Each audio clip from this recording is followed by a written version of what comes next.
Bow, bow, bow, bow, bow. I have returned. My name's Arthur, and this is my rolling vlog.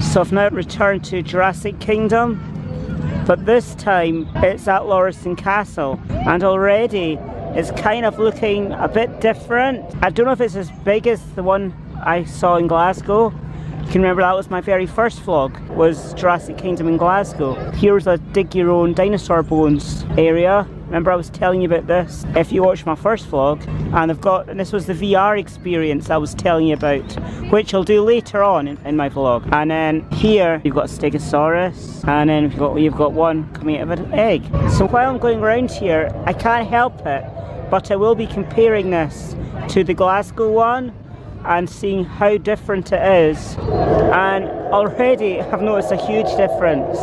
The T-Rex, for example, this was right at the very end, or near the very end in Glasgow, and this is right at the start. But this one, thankfully, is surrounded by a thin, tiny piece of rope protecting us from this animatronic T-Rex.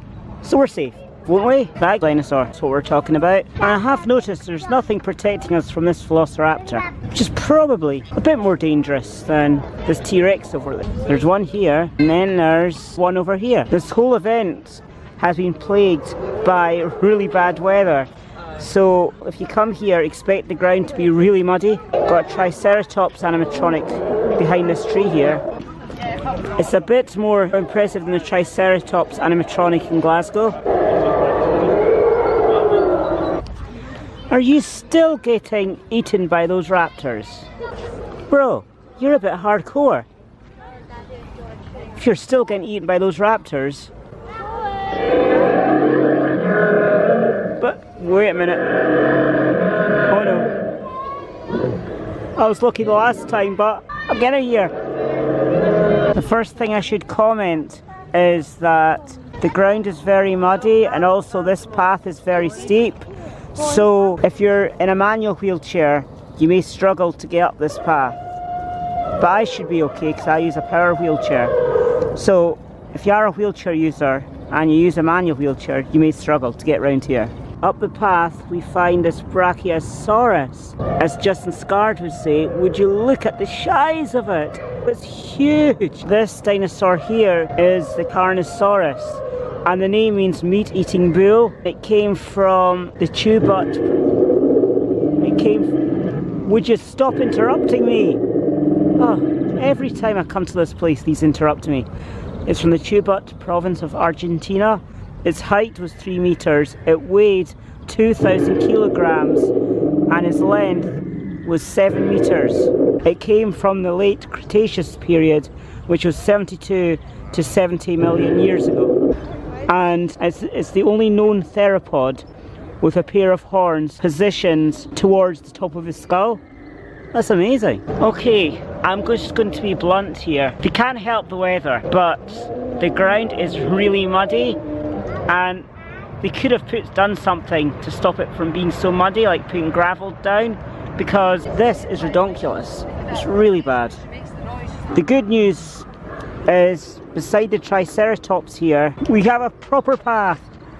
Brilliant. But I kind of wish all the ground was like this. One thing I didn't notice the last time I saw this Herbisaurus animatronic was not only does it have a dinosaur in its mouth, it also has another one underneath its foot. Which is crazy. I've got a sign here that says do not touch. I'm a bit of a rebel, I am. And as you can see, the Tyrannosaurus and Spinosaurus standoff. Yes, I know you are. The standoff between them is still going on. My gosh, they must have had a big argument to be still fighting 6 months later. Come on guys, nothing is worth fighting 6 months over. Come on, get over it. That was the pathed area, it was the Japanese garden. We'll come back to a muddy ground again, unfortunately. And as you guys know, all dinosaurs we've seen so far were not our dino, but we've done it again. We've found our dino. Here's the iguanodon. And for those that don't know that reference, I'm talking about the dinosaur ride at Animal Kingdom, where you go in a time machine and you've got to try and rescue this little fella, the iguanodon, before the asteroid hits that makes all the dinosaurs extinct.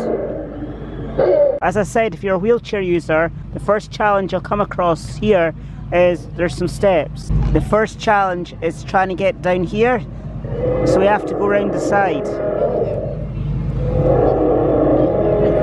So this bit's okay. And this is another challenge for my chair. I couldn't get over there without some help, so this definitely isn't really wheelchair accessible if you're here by yourself.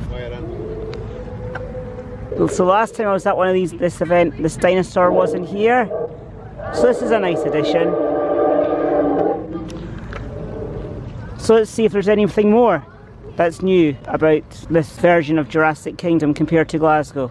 Another new thing for this event compared to the Rat Last was the Diplodocus as well, which has a different sound compared to the rest of the animatronics. Is that even PG? It appears they've got a severed head of a dinosaur. It's crazy. Well, there's one thing for sure, that dinosaur is definitely extinct.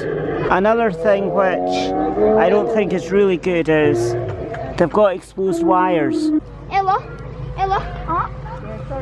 We're a lot safer from these raptors.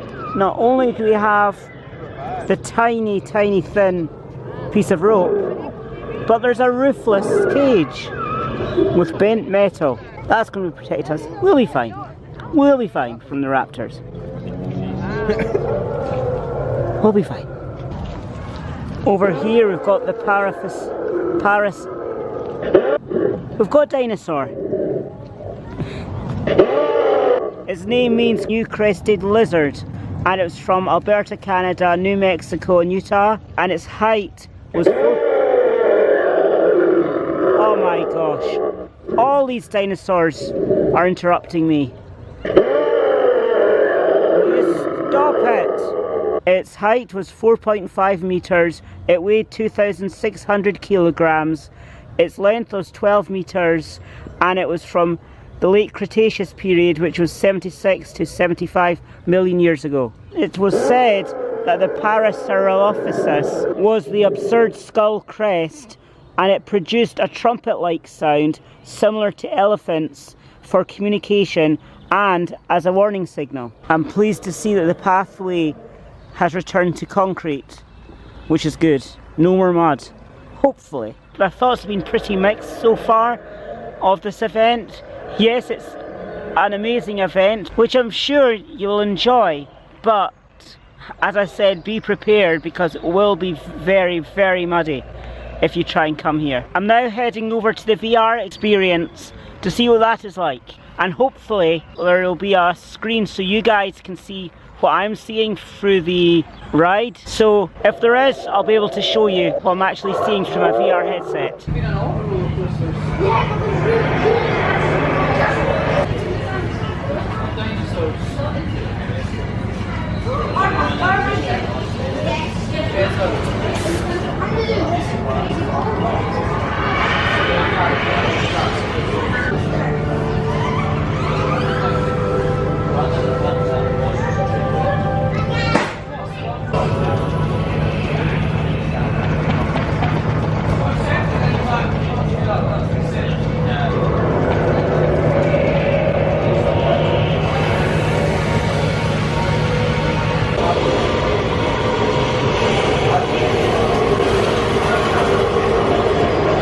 So that VR experience was really cool, except it was kind of blurry, but apart from that, it was sort of like a 4D experience.